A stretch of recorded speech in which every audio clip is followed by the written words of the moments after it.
ꯑꯍꯥꯟꯕꯃꯛꯇꯗ ꯃꯅꯤꯄꯨꯔ ꯃꯤꯔꯔꯅ ꯃꯌꯥꯝꯕꯨ ꯇꯔꯥꯝꯅ ꯑꯣꯛꯆꯔꯤ ꯂꯣꯏꯅꯅ ꯉꯁꯤ ꯆꯦꯅꯦꯜ ꯑꯁꯤꯅ ꯁꯦꯝꯖꯒꯗꯧꯔꯤꯕ ꯚꯤꯗꯤꯑꯣꯁꯦ ꯑꯩꯈꯣꯏꯒꯤ ꯑꯩꯒꯤ ꯚꯤꯗꯤꯑꯣꯁꯤꯡꯁꯦ ꯃꯌꯥꯝ ꯌꯦꯡꯕꯤꯔꯕ ꯃꯇꯨꯡꯗ ꯀꯃꯦꯟꯁꯦ ꯃꯊꯪ ꯁꯨꯝ ꯂꯥꯛꯑꯦ ꯍꯥꯏꯗꯤ ꯃꯥꯅ ꯑꯄꯥꯝꯕ ꯚꯤꯗꯤꯑꯣ ꯁꯦꯝꯍꯟꯅꯤꯡꯕꯁꯦ ꯑꯗꯨꯗ ꯁꯨꯝ ꯃꯃꯥꯡꯗꯁꯨ ꯂꯥꯛꯈꯤꯕ ꯀꯃꯦꯟꯁꯦ ꯑꯗꯣ ꯍꯟꯗꯛꯁꯨ ꯑꯗꯨꯝ ꯂꯥꯛꯏꯕ ꯃꯇꯥꯡꯁꯦ ꯀꯩꯅꯣꯗ ꯑꯩꯈꯣꯏꯒꯤ ꯃꯤꯇꯩꯒꯤ ꯑꯩꯈꯣꯏꯒꯤ ꯃꯥꯂꯦꯝ ꯂꯩꯁꯥꯁꯦ ꯁꯤ ꯀꯃꯥꯏꯅ ꯁꯦꯝꯒꯗꯒꯦ ꯍꯥꯏꯕꯗꯨ ꯚꯤꯗꯤꯑꯣ ꯁꯦꯝꯕꯤꯔꯛꯑꯣ ꯍꯥꯏꯗꯅ ꯍꯥꯏꯔꯛꯄ ꯌꯥꯎꯋꯦ ꯑꯗꯣ ꯂꯩꯁꯥꯒꯤ ꯃꯇꯥꯡꯁꯦ ꯑꯗꯨꯒꯤ ꯃꯇꯥꯡꯗꯨꯗ ꯁꯦꯝꯕꯒꯤ ꯃꯇꯥꯡꯁꯨ ꯑꯩ ꯍꯥꯏꯐꯦꯠ ꯃꯌꯥꯝꯗ ꯁꯨꯝ ꯊꯝꯖꯒꯦ ꯇꯧꯖꯕꯅꯦ ꯂꯩꯁꯥꯁꯦ ꯁꯦꯝꯕ ꯑꯁꯤꯒꯤ ꯃꯇꯥꯡꯁꯦ ꯑꯩꯅ ꯄꯟꯗ꯭ꯔꯤꯀꯥꯟꯗ ꯃꯥꯂꯦꯝ ꯂꯩꯁꯥꯒꯤ ꯃꯇꯥꯡꯗ ꯋꯥꯐꯝ ꯈꯔ ꯁꯨꯝ ꯅꯤꯡꯁꯤꯡꯖꯒꯦ ꯃꯌꯥꯝꯅ ꯍꯦꯟꯅ ꯈꯪꯕꯤꯔꯕꯅꯤ ꯑꯩꯈꯣꯏꯒꯤ ꯃꯥꯂꯦꯝ ꯂꯩꯁꯥꯁꯦ ꯑꯩꯈꯣꯏꯒꯤ ꯁꯂꯥꯏꯔꯦꯟ ꯁꯤꯗꯕꯅ ꯑꯩꯈꯣꯏꯒꯤ ꯏꯕꯨꯙꯧ ꯄꯥꯈꯪꯕ ꯑꯃꯁꯨꯡ ꯂꯥꯏꯅꯤꯡꯊꯧ ꯁꯅꯥꯃꯍꯤ ꯑꯅꯤꯁꯦ ꯅꯣꯡꯈꯣꯡ ꯀꯣꯏꯕꯒꯤ ꯋꯥꯔꯤꯗꯣ ꯃꯗꯨꯗ ꯅꯣꯡꯈꯣꯡ ꯀꯣꯏꯕꯁꯤꯗ ꯑꯩꯈꯣꯏꯒꯤ ꯅꯣꯡꯈꯣꯡ ꯀꯣꯏꯕꯁꯦ ꯇꯔꯦꯠꯂꯛ ꯀꯣꯏꯔꯛꯄ ꯃꯤꯗꯣ ꯑꯗꯨꯗ ꯐꯝꯕꯥꯜ ꯄꯤꯅꯤꯅ ꯑꯗꯨꯃꯥꯏꯅ ꯇꯧꯈꯤꯗꯅ ꯑꯗꯨꯒꯤ ꯇꯧꯕꯗꯨꯗ ꯑꯩꯈꯣꯏꯒꯤ ꯁꯅꯥꯃꯍꯤ ꯂꯥꯏꯅꯤꯡꯊꯧ ꯁꯅꯥꯃꯍꯤꯅ मादे नोंथों कोई माजे चखरे इबुधौ पाखंबदी मासे पीबनीना वरी चमो हंजलको हाना ममामसु मैमसु हेन खंबिरमनी अदो पीबनीना मादे हजिगे सत्पजि ngमोइदबनीना नैमेमा द पाव फाउना इमाजिना हाइरे मदुदी हाइरिबसे अखोगी नोंखों कोइबा हाइजे अखोगी मपागी खुबमजे मसी कोइबगा चमने हाइदना हाइबदगी मपागी खुबमजे माना तरेल कोइरगा मपाजे महाना अखोगी मालेम लेपाकसे मसी थेंगना अखोगी लाइबक्सिना थेंग खोइरममे हाबने नदु खोइरमदुदा अखोगी कनोगी हिबदौ पाखंबगी मागी लाइबक्से सिदा अखोगी मालेम लेसा खर पकरे हाबने मदु पलकपुदुदा अखोगी लैमरेंबी इमाना पैबसे कइनो न बुन येमकांदा मालेम लेसा ओइरमबनी अदु मालेम लेसा ओइरमसिदा हयेंग तुंगदा नाकी नचानसु नाकी चरोन चरोन लाप मतंदा अखोगी मालेम लेसाजे माकी अखोगी लाइबक्से लाइब हाबदि अखोगी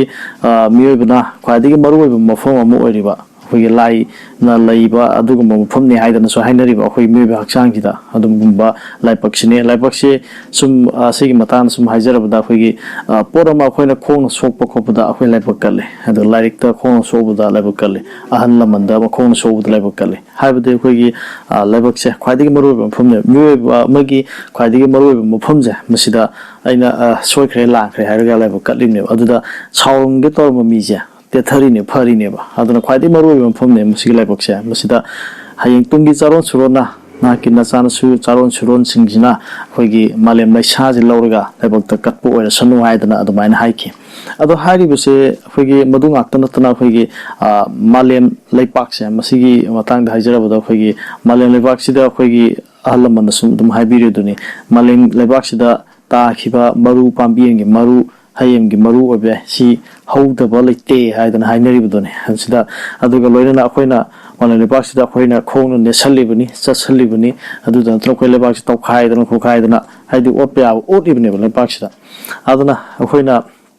तौरिबा मयामसे मसीगी अखोइना मंगोंदा मालेम लैपाकसिदा अखोइना अवाब चिथें क्याम पीरिबा लैपाक तौथोक्तना अदगी मागी मंगोंदगी पांबि हौरगा अखोइ चिंजा ओरिबा क्याम याउरी अदा अखोइना चटलिबनी मथक्सिदा अदुना मसीगुम्बा मयामसे अखोइना सु मंगोंदा पाबा अम नंगजनबा समने मदुना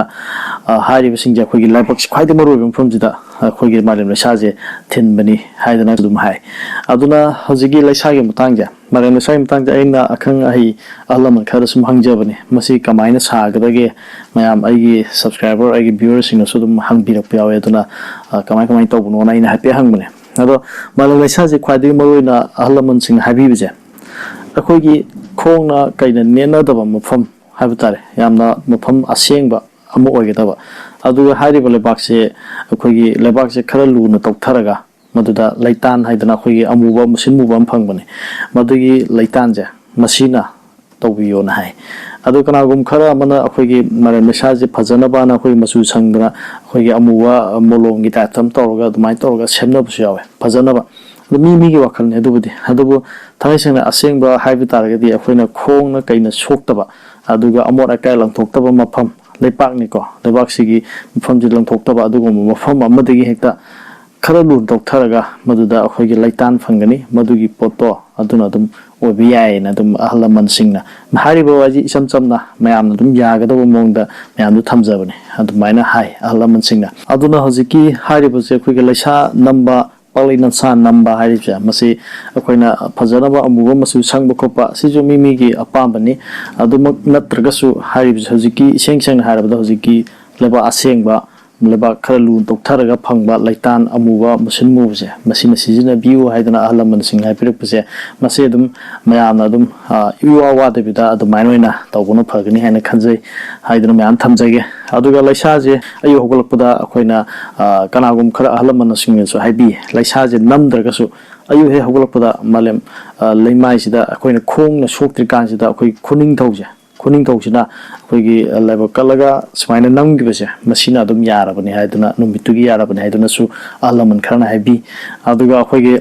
लेबोक्ता अदुमाइना लेबा कटपसे लेबा नमबसे लैसा नमबसे मसिजु दुम अखोइगी चनबि अमोइना मयाम तौनरिबसे मसिजु दुम कछु काइदि हाइदना मयाम थमजरी लोइनेना ngasiगी वीडियो से मेंग ताबिरिबे चेनाव खुदिमपु चैनल सिना थागतप फुंगदोक्सरी मयामबु खुरुमजरी कंगलिपा इमाना याइफरे